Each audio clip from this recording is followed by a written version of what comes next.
Now greetings to the world, voice of the one smelly alongside Dogsdie and Yoshifett. Loifimos! F.U. Latinacans. We must make this show, pinch off this show and get this podcast done. Then we will take your ears and make it boom them. All up in your face and just in case those other podcasts run. Dogsdie, Smelly and Yoshi make it boom them. We must make this show, pinch off the show and get this podcast done. Then we will take your ears and make it boom them. All up in your face and just in case those other podcasts run. Dogsdie, Smelly and Yoshi make it boom them.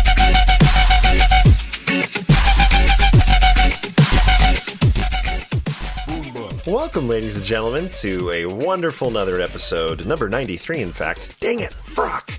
Ah, it's 94. Frock! Of the BigRedBarel Boom! I am your host, Dogsdie Cars, and I'm looking at a wonderful face on my screen. It's big. Drumroll, who's going to be Yoshifett out in California. Say hello to the wonderful people. My face is much bigger than his. Hi.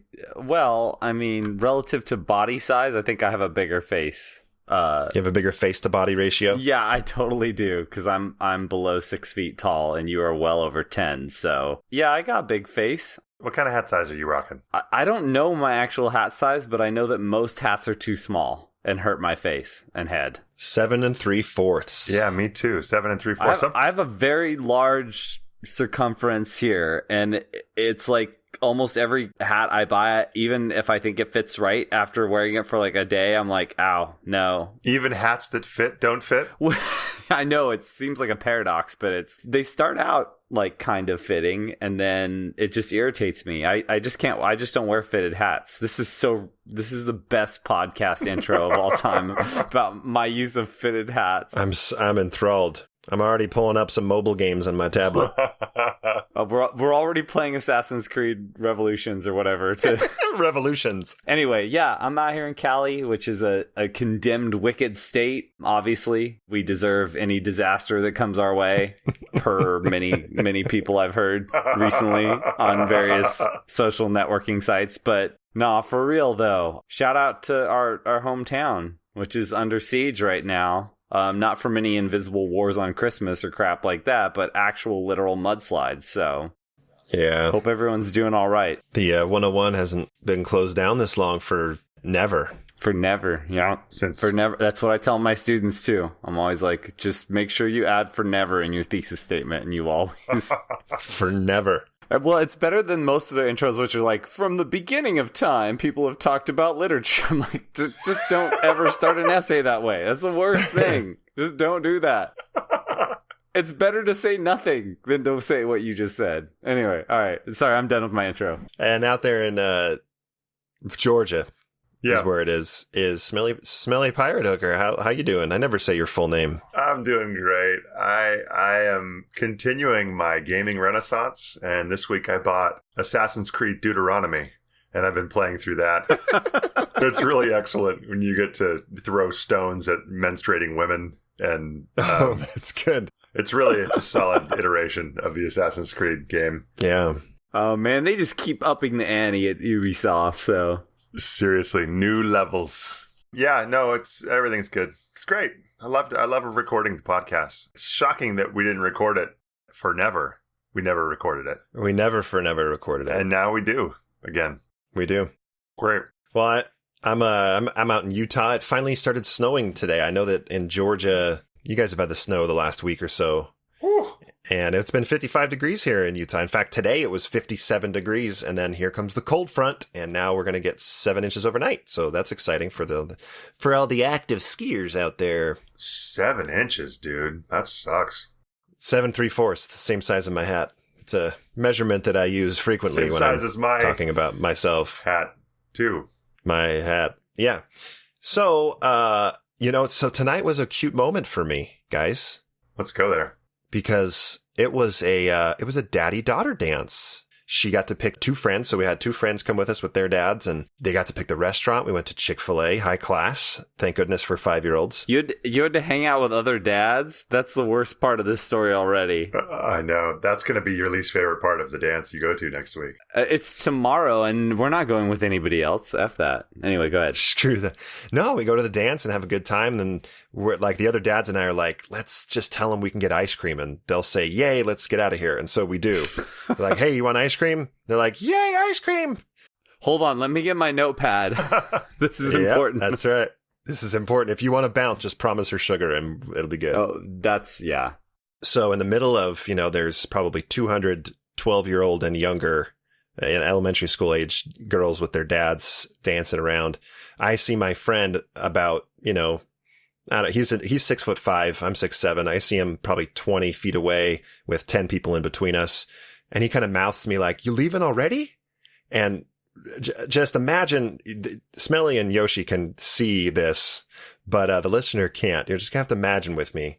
I turn back to him and I say, we're going to go get some ice cream. Do you want to come? He looks at me he furrows his brow and goes, no. And I go, do you realize how much better the do you want to come part is in conjunction with the motion you just made? So basically, for those of you listening at home, it basically looked like, I don't know if Dogsdie was sucking a dock, or if he was just letting someone jizz on his face, because I wasn't sure if it was in his mouth or just like... Yeah. I was sucking off Doc, I think is what you said first, yes. Which we would all do, and the proceeds would go to Extra Life, so That's it'd be right. fine. And once again, I think this is a weekly occurrence. We need to apologize to Jeff Turner and Daniel Demitz. I don't know who those people are. They're 2 guys that don't want to hear this stuff. That's good. It's going to get bleeped anyways, right? I don't know. I haven't listened to our podcast. So. Coleman's going to make it. He's going to put it in harder. Coleman runs a little light on the whistle, I think, if you know what I'm saying. I like it. Well, then I like that. I like Coleman. I was sucking off Doc. I mean, I already like Coleman, but Yeah. I like him more now. That's pretty great, Dogsdie. I'm proud of you. That and a lot more ice cream on this episode of The Boo! All right. Hey, we want to learn you something. So, Yoshi, teach us a word. All right. I'm happy about this word because I just learned it today. And it sounds like a disease, and it ain't. It's logorrhea. Mm. And I'm not going to say anything except for that I didn't know it. And my wife, Samus Fett, was reading a book, and she came across this word, and we were able to discern it from context clues. But Wow. Is it spelled like a disease, too? yeah, it's spelled like diarrhea, but with log at the beginning. Logorrhea, I guess. Logorrhea. It's an oxymoron when it's used in that context. It's like a condition where it's half solid and half not. Yeah, right. I've been taking opiates for the last 3 weeks, and I've just got a terrible case of logorrhea. Oh, gosh. Speaking of which, I Opiates. hate to derail our words of the week, but we might want to talk about the cause of death for Tom Petty at some point. I don't know if you read the cocktail that he was on. I read accidental overdose, but I didn't see the specifics. Yeah, I don't know how this is accidental. It really seems like he took everything. I think it was more probably, if it's accidental, it was just he was so out of it that there was no way to understand the dosage. But I mean, he was taking several types of fentanyl at once. Wow. Along with OxyContin, along with a bunch of different benzodiazepines like alprazolam. It's just like, it's basically like, do you want to kill yourself? Here, put these in your body. Right. It's just, like every single one of them has like a major contradiction. Don't take those two together. So it's really sad. But I think he was probably just so out of it, and that's why he administered too much. I don't think it's like suicide, but That's unfortunate. it's a sad reminder of the opiate crisis that we're facing and not doing anything about. Well, we're going to build a wall. So We're going to build a wall around opiates, and we're going to make Big Pharma pay for it. Yeah. Smelly, tell us about the thugs in your life. the word that I chose for this week is probably, I don't know, it's not super thuggy. You've probably heard it. It's in a skit from Taylor Kendrick. Swift song? Yeah. it's in a Kendrick skit. It's haters, from right? To Pimp a I'm Butterfly. assuming. Anyway. And the word is off-brand. I know Yoshi knows this word, but Dogsdie, are you familiar with off-brand? Not in the, Western Family and Kirtland. Right. Yeah, that's pretty good. Those are literally off-brand Walmart versions of generic. Doesn't Kanye use that in a song too? I feel like he does, but I don't know exactly which. It's very likely. It's very likely that he did. But I'm just thinking there's a skit where there's a girl who's complaining about her man to another girl, and she says, use a off-brand ass.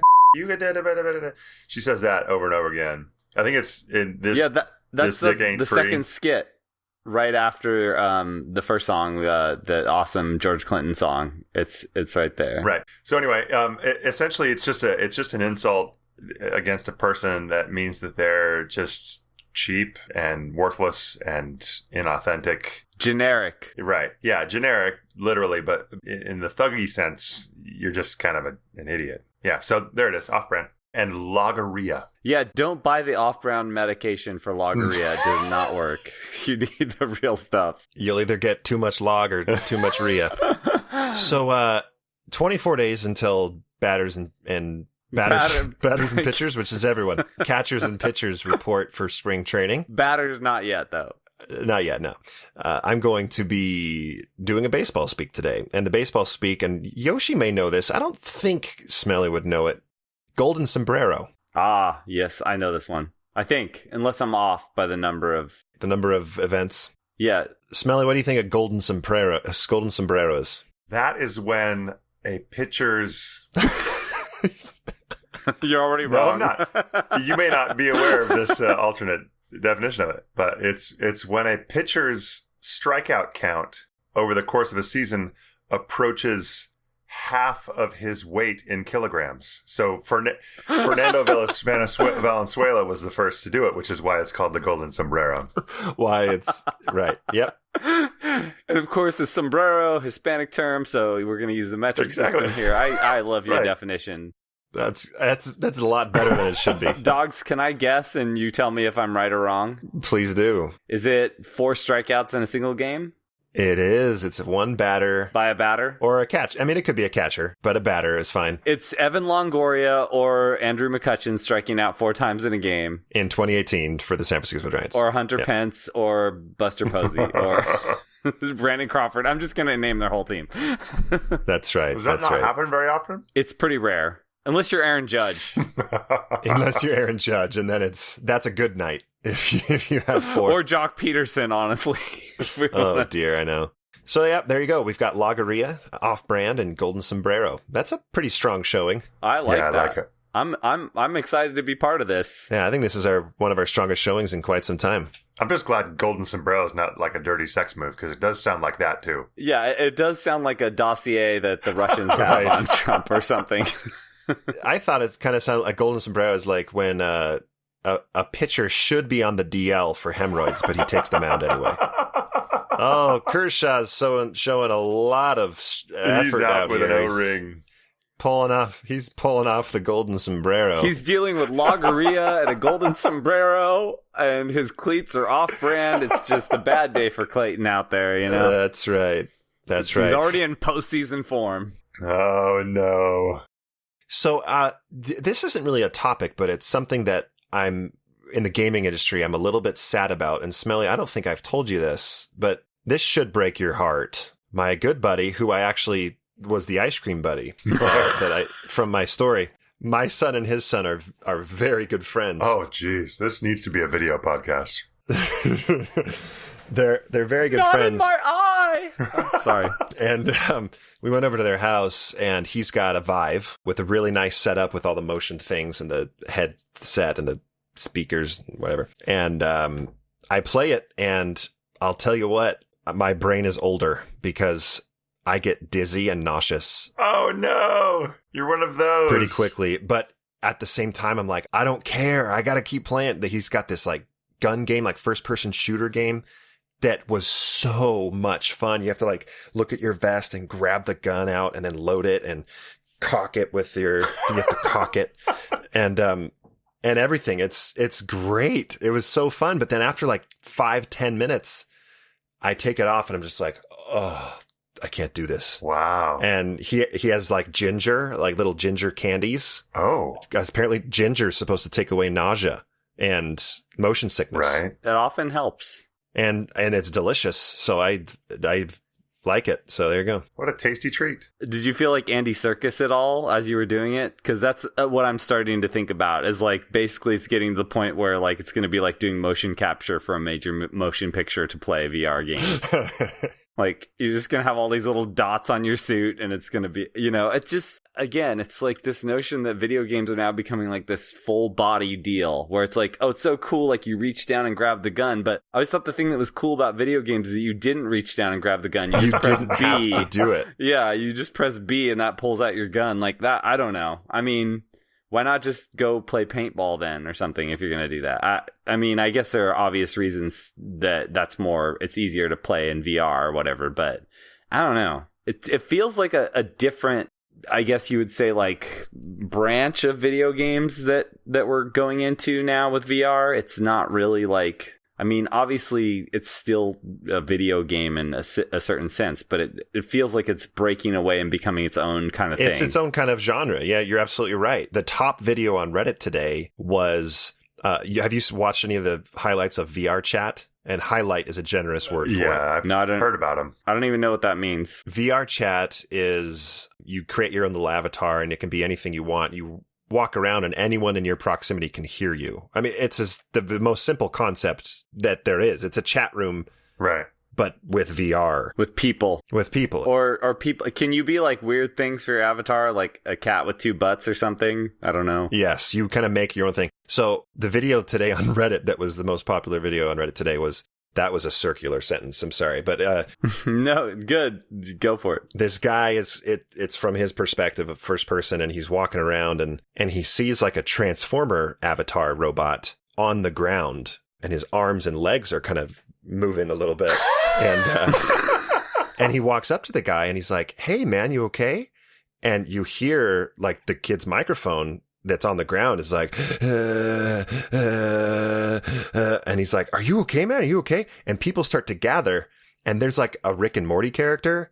There's Bam Margera's dad from Jackass in a diaper walks up and like all of these weird characters, there's all these like sexy anime female characters walk up that have deep man voices and like, "Are you all right?" And I think he's having a seizure, man. I think does someone need to call 911? And it's like these 10 people like talking this kid through who then gets out of the seizure and like sits up and everyone's like, "You okay? You gotta, hey, take your headset off, man. You gotta, take care of your," and it was the most surreal, weird video that I've seen in quite some time. That's awesome. Wow, so the kid was really having a seizure while playing this. And yeah, he had an actual seizure. Yeah. Probably because he was playing this. Yeah.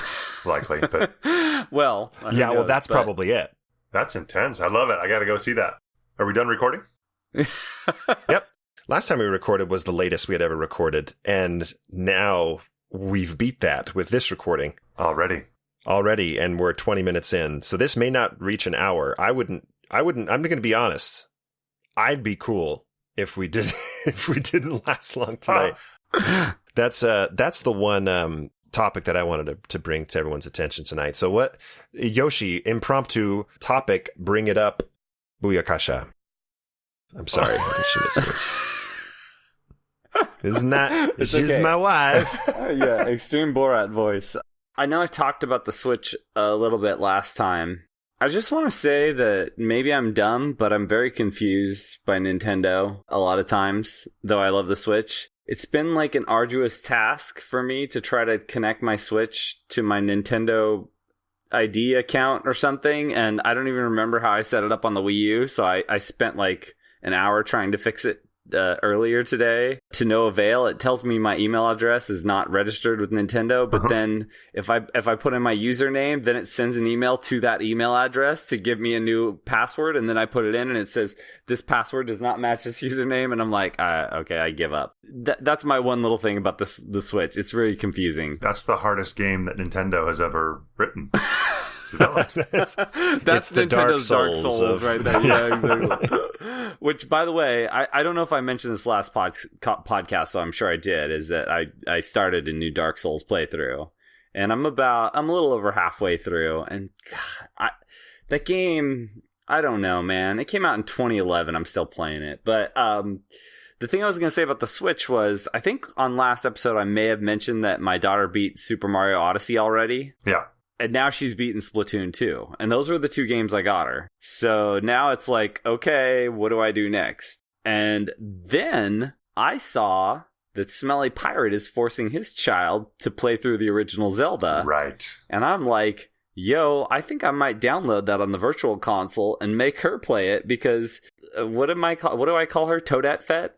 Toadette Fett is probably more, I would say, integrated with video games than a lot of kids her age, particularly girls. That's like the stereotype, obviously, and it's changing. But, she played Splatoon 1 for a really long time before she beat it. It took her several months or whatever. And it was like a watershed moment. I remember telling the story of her beating Splatoon 2 on here, and people tweeting me and saying that was like a really emotional story for them. But I mean, it was like she got to the final boss of Splatoon 2, and then like beat it within, 45 minutes of getting there, So she's going through and replaying levels because there's a bunch of different things you can do. But it's just like, oh man, like, I guess this is like a humble brag about my daughter or something, but just like, I'm so impressed by how quickly she's gotten through these 2 games and how tenacious she's been with like, okay, I have Mario Odyssey, I have Splatoon 2.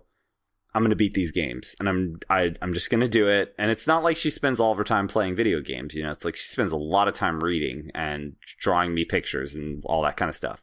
But I just, I'm impressed with her skills right now. Well, I would be very interested in hearing her experience with the original Legend of Zelda, because having Stinky he's playing it on my Raspberry Pi, it's immensely frustrating to watch. Because, part of it is that game, you have to know where stuff is. It's not like they give you any idea where to go. You just have it's fully freeform. Zelda is so weird, the original Zelda, when you really think about it. You have the hints are so arcane. 15 by 10 map. And one observation I had, I can't believe how small this map is. Like, it feels so much bigger than it actually is. I guess I hadn't played it in a long time, but it's not a very big map at all. What is it? Maybe 10 screens tall and 15 wide, maybe? If that... I don't have that on memory, but yeah, that sounds about right. And another observation, it's shocking what I can remember, like where the levels are and where to bomb and where to burn. Oh, yeah. You remember all that stuff. But getting back to watching Stinky play it, don't put an enemy on the screen with him, first off. Do not be in a room where there are enemies. And if those enemies have any attacking ability at all, like a red Octorok it presents its own challenge, but like he hasn't even seen a Staphos yet, but when he does, I'm sure he's just going to quit the game because he doesn't have any kind of pattern finding ability. He can't decipher when they move and when they shoot, and when you can hit them and they'll bounce back, and why don't they bounce back when they're not facing me? Well, because they're not facing you, and that's the way it's programmed. He doesn't get that, and he doesn't put it together, and so I have to tell him, and then it's like, well, but what am I going to sit here with a walkthrough and tell him everything? And so anyway, it's interesting. I want him to beat it. I had him get through the first 2 levels, and then I'm like, so what'd you think? Is that fun? He's like, not really. And I'm like, okay, cool. Well, there's only 9 levels, so it shouldn't take us too much longer. It's like Dark Souls for him. Yeah. There you go. It totally is. So I'm looking at the size comparison. The Legend of Zelda, original Legend of Zelda map is 16 by 8. Okay. Yeah, wow. That makes sense. So he's smaller than I thought. And this guy on Reddit did They Did the Math subreddit. The Breath of the Wild is 3,000 times bigger than that. I'm curious though, because my daughter has not mastered, but she's good with like modern video games. Yeah, right. Like she beat Wind Waker without my help, which is like, I think that's my favorite accomplishment of hers with video game wise. Yeah. But even that, Wind Waker is so much more user friendly, even though it's a more complex game than Zelda. Zelda just throws you in. And then you think about like Zelda 2, which really like Oh, no. dogpiled on that. You wouldn't do that to him? I love my son too much. The thing is, I remember crying in Toys R Us when I was a fourth grader to like shame my mom into buying me Zelda 2. And because I wanted it so bad. And like, that's the thing is back then you had like the one game, you know, like I had to give Zelda back to my friend, like the original Zelda. So Zelda 2 was like the game that I had. So I just kept playing it until I figured out what I was supposed to do. Right. You know, I think I spent forever on the first part of Zelda 2 where you're just in that little area, just like killing enemies and going into those towns. And then I was like, oh, I should go through this cave. And then I finally found the first temple or whatever. And I assume these things all took me a very long time when I was a child, because I remember spending hours and hours on what now seems like a small game in comparison to the sorts of games we play. So Yeah. yeah, it would be interesting. I'll set her down in front of that. No, that reminds me of we probably haven't told this story in over 5 years on the show, Smelly. So you know what I'm going to say? The golden shower sombrero in the showers with your brother. No, the warehouse with at Big Jim. What did we call him on this show? I don't know that we had a name for Big Jim. At Jim Mount. I mean, it was just legend, maybe. Smelly dogs die in cars. Oh, ouch. We kid. I don't. He did. But we went to warehouse, and I don't remember the occasion, but we were able to buy a game, and we bought Spider-Man for the Super Nintendo. Right. We went home and we played it for 5 minutes and went, this game's bad. This is terrible. Really bad. And of course, you can't return an opened video game unless your dad is a type A red. And so we went back, and you were with it. I remember you being in there with me, and he's like, we want to return this and we want to get this Zelda game. And the manager is like, yeah, we don't do that unless there's something defective with it. He said, it is defective. Well, what's wrong with it? The graphics, they're terrible. Oh, that's so great. And he's a large man too. So it's like awesome, you know? He did his thing. It was a very happy moment. I totally remember that. And we got Legend of Zelda: Link to the Past in its place. And that is a much better game than talk about a better experience with a game. Absolutely. I just can't believe that we didn't get that the first time. That's a huge stain on our gaming legacy. That's true. Well, the part of the story I didn't tell was you got to pick the first game. Uh-huh. But then when we took it back, Dad said, okay, Alan, now let's see what you can do. Sure. Let's show me what you got. And yep. Yeah. Now you're playing with power.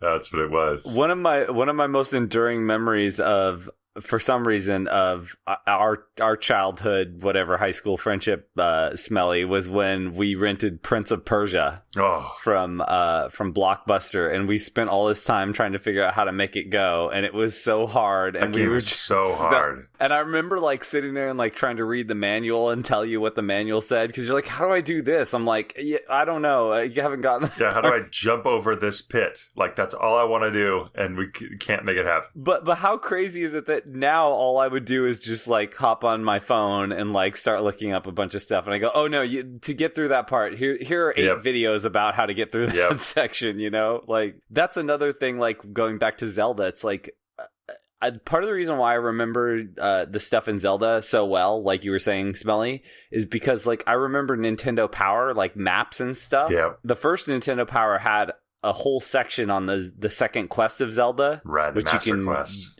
Yeah, the Master Quest, either by beating the game or by just putting your name as Zelda, I believe, will start you off on the second one. And the second one is the one that I actually know a lot better. Oh, wow. Because of those maps from the very first issue of Nintendo Power, the one with the little, you know, the clay Mario from Super Mario 2 on the cover. One of the great issues of anything ever. Great pieces of literature, in my opinion. Since the beginning of time, they've had video game magazines. I mean, I just remember, I even remember like visually like where the map was. It was next to this thing about all the different baseball games that were coming out on the NES. It was just, those were such great times. RBI baseball and bases loaded. But I mean, that was our main pipeline to understanding like what was going on in video games, was Nintendo Power, and you know, we didn't have the internet and stuff like that. So it's like there were commercials, and then there was Nintendo Power, and that was about it, you know? Totally. And it was a great magazine. I can remember a couple of years ago I read this book Console Wars. I recommended it to people, and nobody, I think, read it. And that's all I want to say about it, because I don't remember anything from it. But it was really interesting. I just remember being mad that no one followed my advice.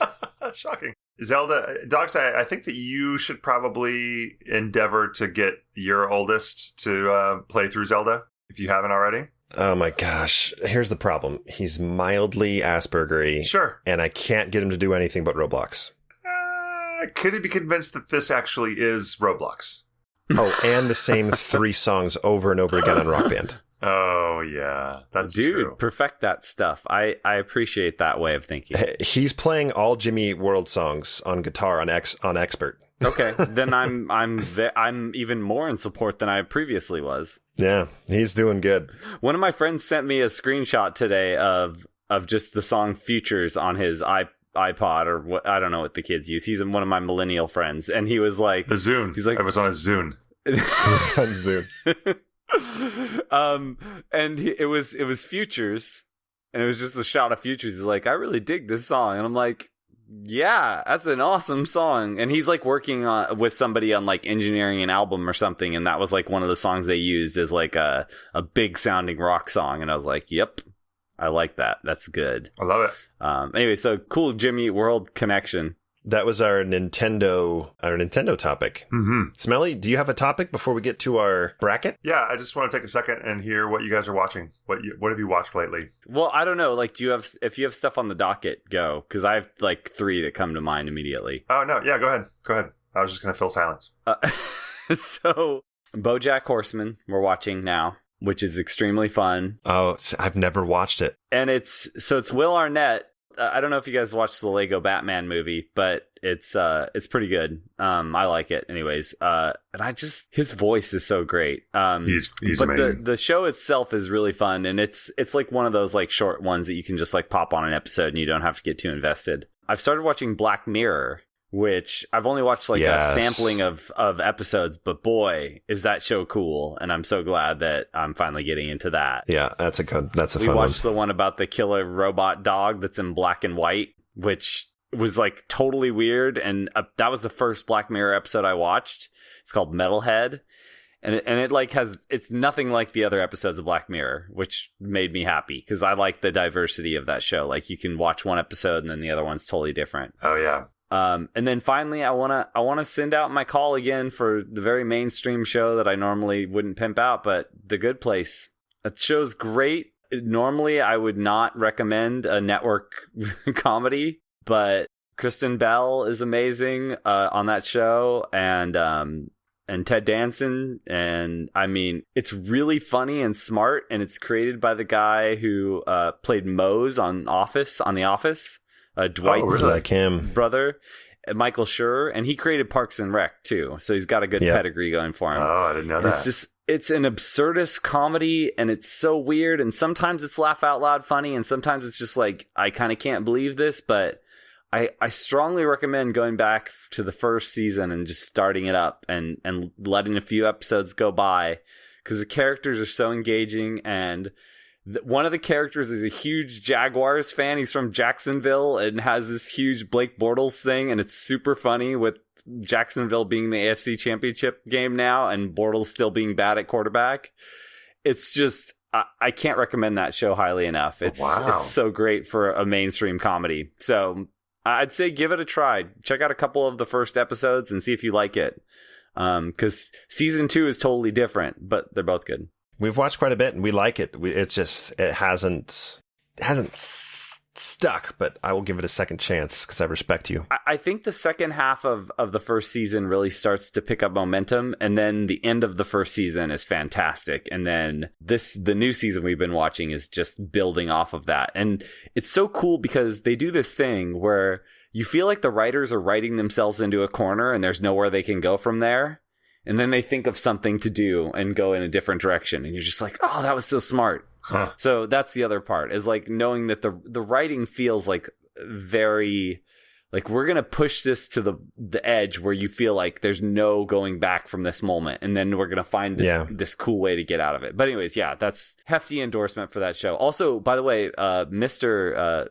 Kristen Bell was on the episode last night, Dax Shepard, playing a total brosif, and it was beautiful, doing lots of nut taps and stuff, and he was amazing. He's good. Oh, also, I like that guy Rafi from the League. I don't know if you guys know that guy. I love Rafi. He has of course. he's got a few cameos. It's a good place. It's about heaven, hell, but there's also the middle place, which is only occupied by one person who just masturbates and does a lot of cocaine, and that's her thing. It's super, super funny. Anyway, that show is just, I don't know. We love it. Okay.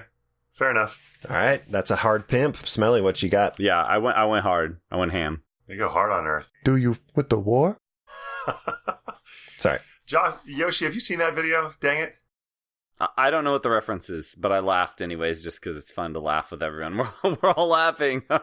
I'd love nothing Brain's more gotta than for us to watch that together after we're done recording. It's a Little Dicky 10-minute video that's just, you will slurp amazing. It up. You'll rub it all over your face. It's so good. Wait, Dogsdie, what will I do? Please visualize this for me. Can you find a third hand to use, Dogsdie? If you would. I can't do it. Oh, I just watched the Jim and Andy documentary on Netflix, and I've already talked to both of you guys about it.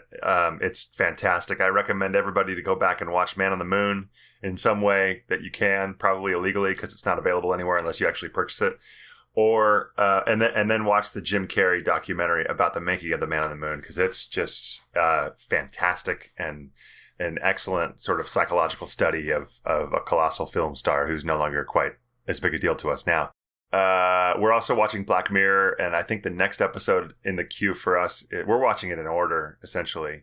And I think it's San Junipero, which I've read a lot of people say is their favorite episode, so I'm pretty excited about that. We like that a great deal. And I'm also almost through the first season of Mr. Robot. And man, that show, more than any show in a long time, when I watch it, I'm like, geez, this show is really freaking great. But when I'm not watching it, I don't really want to put it back on. There's something really heavy. It's a very heavy show.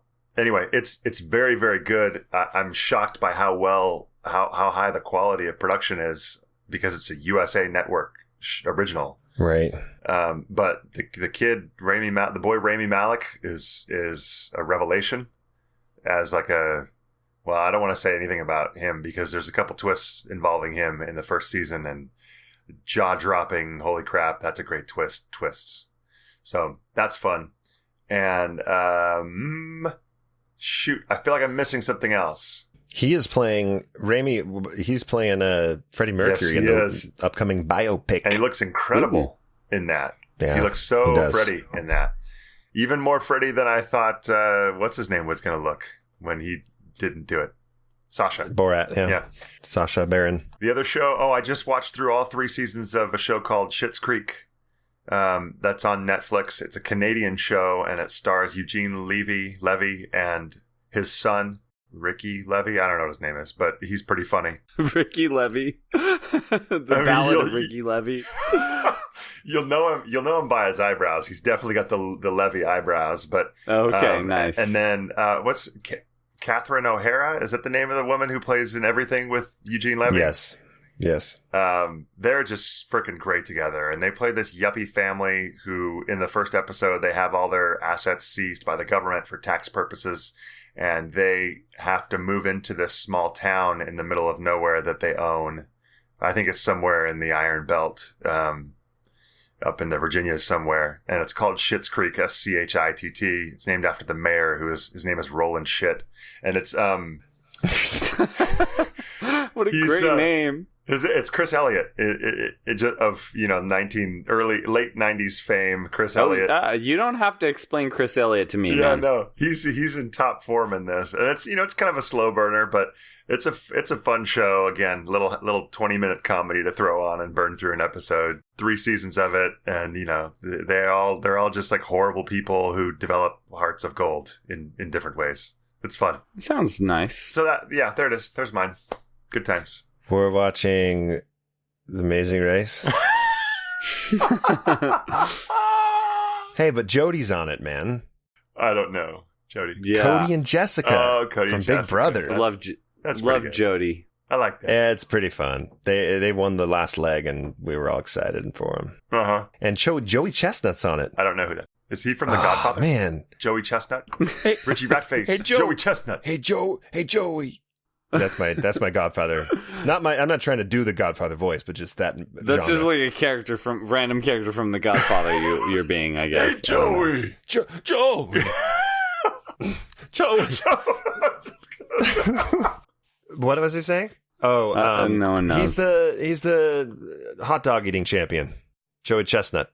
Is there anything you're watching when your wife isn't with you? Deadwood.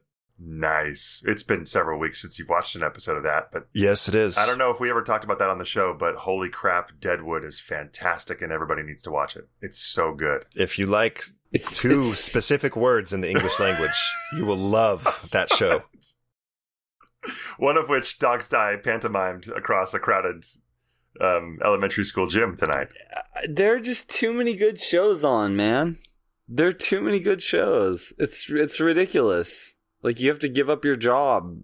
I mean, it would be cool to be like professional reviewer of TV shows, but since that's not really available, it would. I mean, I don't know. Like, I love reading the AV Club reviews of TV shows that I don't even watch because they're so good. The reviews are so interesting. I'm like, oh, I would love that show. And then, like, Mr. Robot is a show that's been on my radar ever since it came out, and people are like, this is great, and yet I've not watched any of it.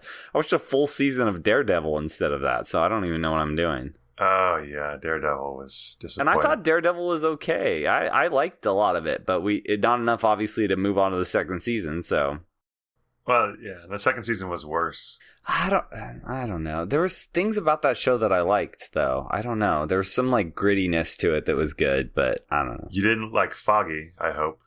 Who's Foggy? Is that Foggy? Was that the name of his little comic relief sidekick? Oh yeah, the other, like his lawyer buddy? Yeah. Yeah, no, I didn't like him much. He's just didn't care for him. He's very bad. I watched both seasons of Daredevil. I like the lead role, the lead character. Yeah, he's good. Daredevil. And I really like. I don't know the actor. Do you get to see his blind Styx? What is that the guy's name? His blind mentor? Sort of father figure? I don't know if that's in season 1. I feel like that's not. Who is also a guy from... He's the android from Aliens, I think. And he's freaking great. Oh, no, then definitely not, because I would have recognized that guy. He's pretty cool. But for my money, Jessica Jones is the best of the Netflix Marvel series. I loved that. I've heard that a lot, too. Loved it. It's great. And that's Jesse's girlfriend from Breaking Bad, right? Yes, indeed it is. I've heard that show she was in, Don't Trust the Bee in Apartment 23 or whatever. I heard that was the most unfortunately named show because it was hilarious, but the title just killed it because no one trusted it. Yeah, that title was very bad. What a very bad title pick. Not impressive. Got the worst titles. All right, so that's what we'd be watching. Yo, that's what we watching. Now let's talk about the future.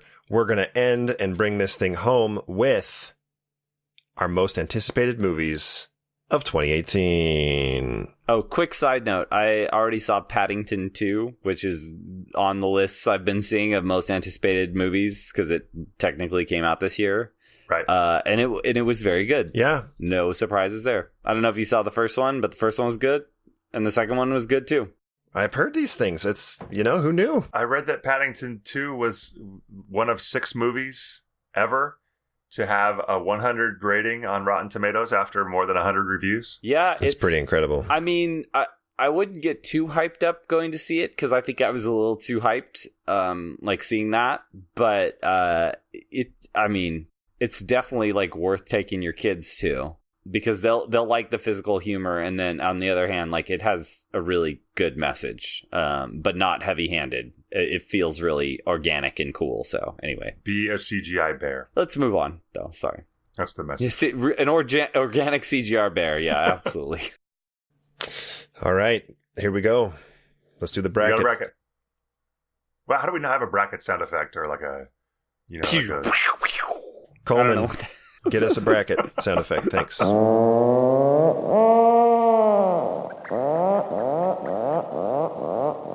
right. Yoshi, this was your bracket idea. Why don't you drop us the first one? All right, I'm gonna go with Pacific Rim 2, Pacific Rim Uprising. I'm looking forward to. I love Pacific Rim. I don't care if it's cheesy and stuff. I'm going to say I am really looking forward to it. I don't know if you guys saw the preview for it before Star Wars, because it was with Star Wars for us. Yes.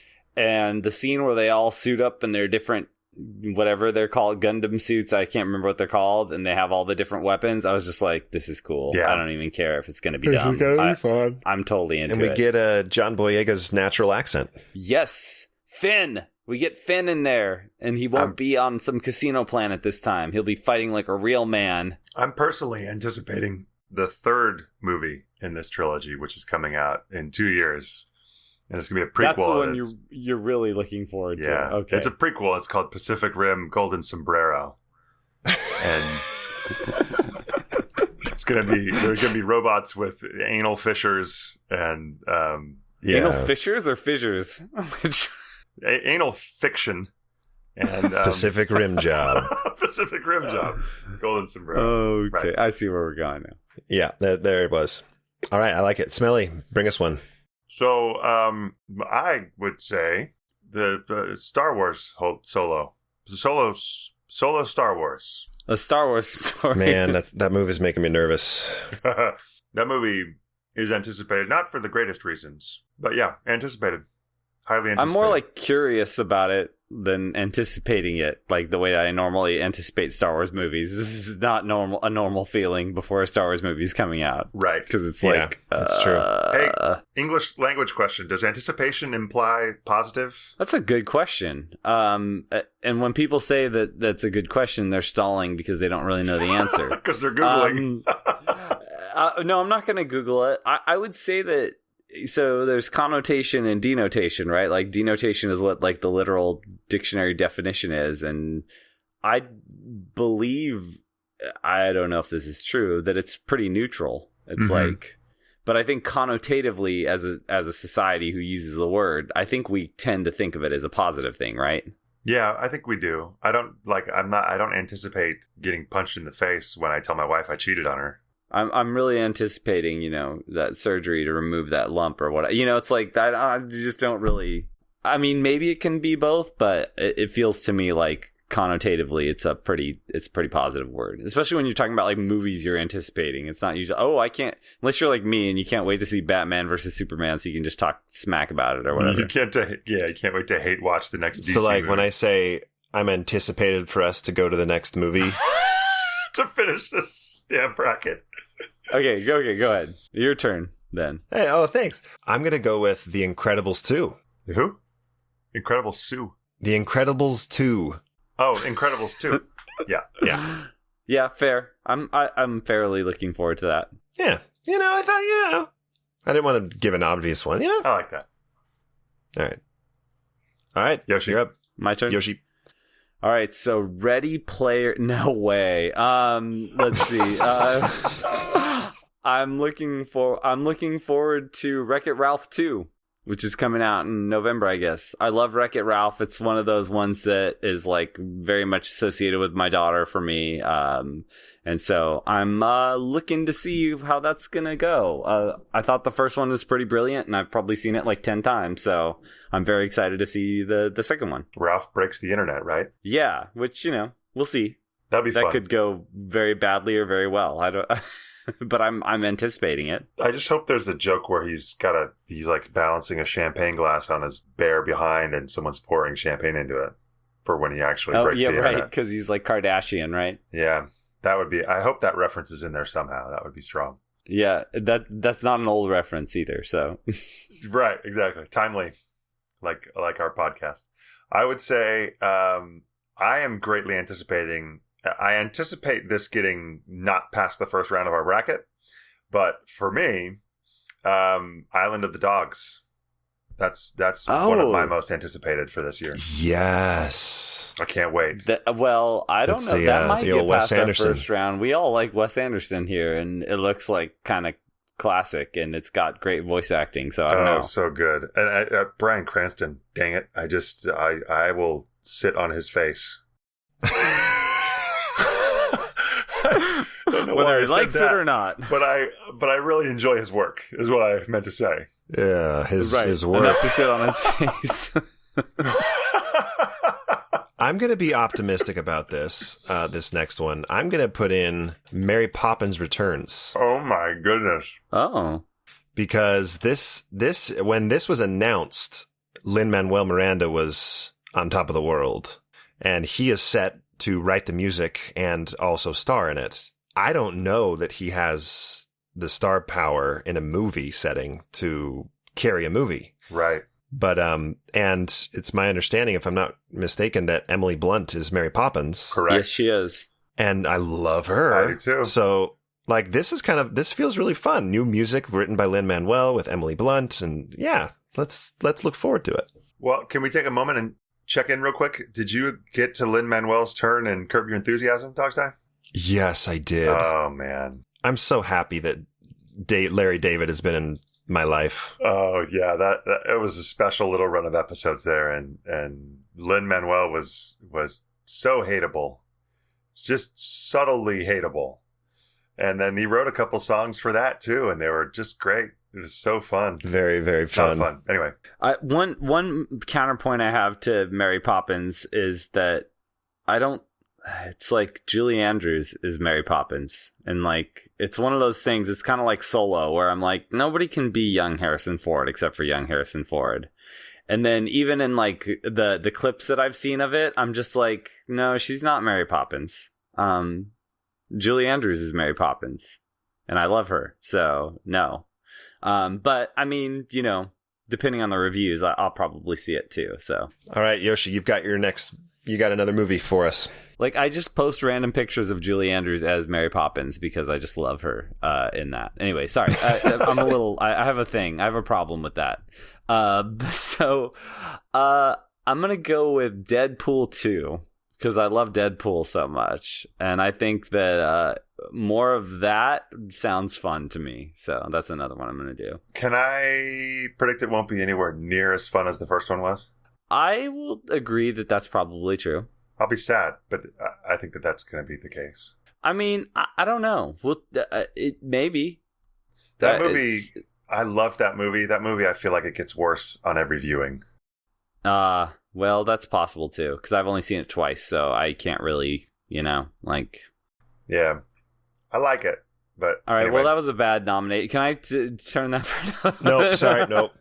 Nope, too late. Smelly, your pick and my pick are going to be the play-in. Oh, crap. Because I may just give it to you because I don't know what else is coming up this year. How about Avengers? Are you looking forward to that? Oh, I was going to pick Avengers. Oh, yeah, pick Avengers. Sorry. Okay, I'll pick back Black Panther so Avengers can win. Yeah, I'm not looking forward to Black Panther. We actually could do, looking at the movies that are coming out, we could do at least anticipated. I'm looking forward to Black Panther way more than I'm looking forward to the Avengers movie. It looks interesting and new and different. And Avengers just looks like, how many characters can we get on the screen? How can they possibly make that movie? I don't understand how that movie can't be 6 hours long. Yep. I hope just a bunch of them die at the beginning. But anyway. Well, everybody, if you're looking at this bracket, there is literally only one new IP. Everything else is a sequel. Wow. I was thinking about throwing... Unless Black Panther, right? But yeah, but, because I was going to say Wrinkle in Time because I love the book Wrinkle in Time, but the previews don't look good to me so far, and they don't look like the book. Oh, that movie looks bad. It really does. Yeah. Yeah, it does, but I'll still see it inevitably. But all right, here we go. Pacific Rim 2 versus The Incredibles 2. What do I want to see more? Yeah. Okay. Oh, this hurts me to say, but Pacific Rim. Yoshi? Yeah, I'm same. I mean, I'm excited to take my daughter to see Incredibles 2, but for myself, not as much. So Pacific Rim. Yeah, I would have gone in Incredibles, but that's okay. It's democracy, that's man. That's why majority rules. All right, next up, we have Wreck-It Ralph 2 versus Island of the Dogs. Island. I'm going with Island as well.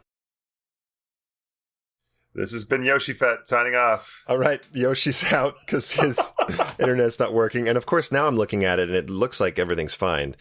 Yeah, definitely. But Island of the Dogs, Yoshi, you give me a thumbs up for your vote for the top one and a thumbs down. Islands of the Dogs. Okay, Wreck-It Ralph. All right. Islands of the Dog wins. Solo, Star Wars versus Deadpool 2.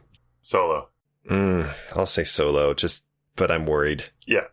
It's the negative connoted anticipation. D2. You're working. You're working. Yoshi's flashing the rock. I don't know what that meant, but. All right. We need to do the play-in first. Avengers versus Black Panther. I'll go Avengers because I really don't want to see all those other actors running around. Dang it. That sounded really bad. I really like bumpy Michael B. Jordan, though. Really like bumpy Michael B. Jordan. I like Dreadlocks Michael B. Jordan. Stumbled into Racism. This is the name of my mixtape.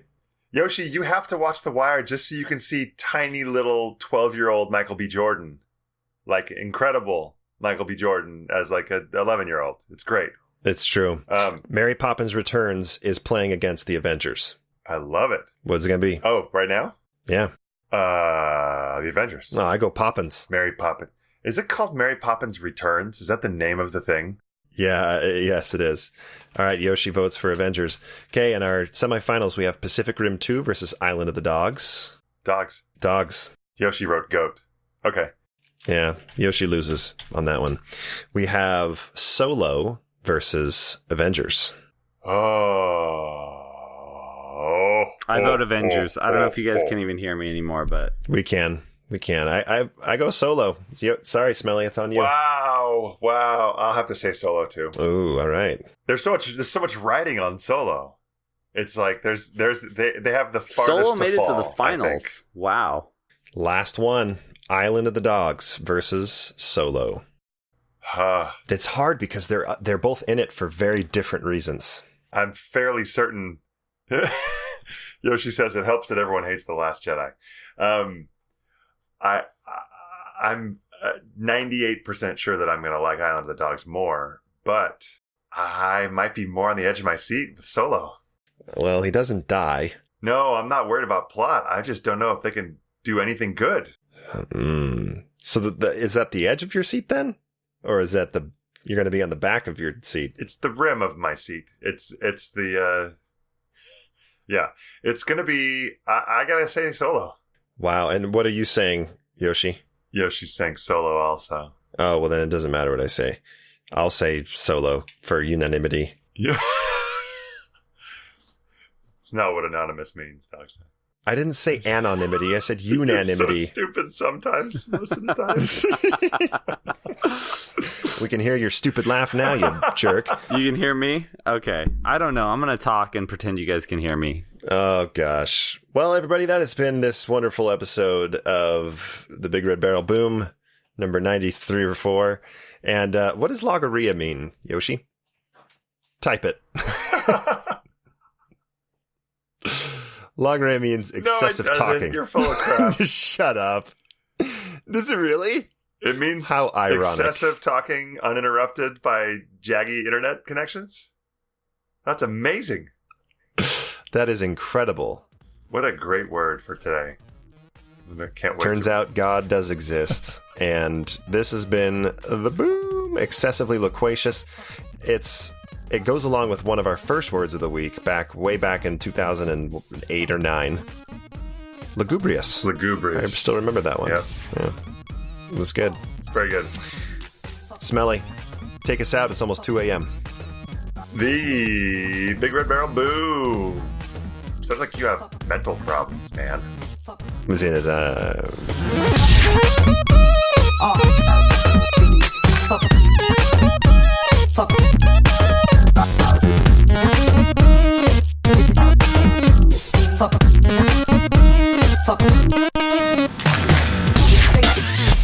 You and your ears are quite welcome for the podcasting goodness that you just heard.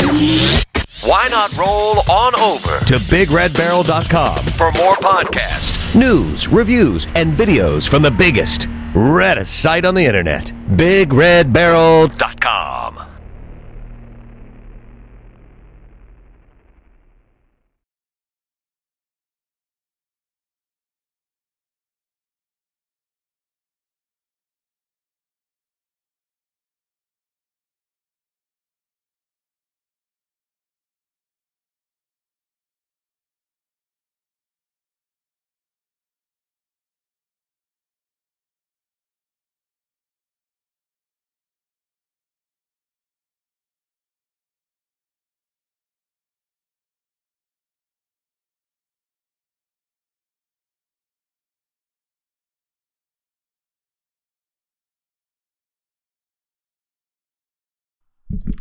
Hello?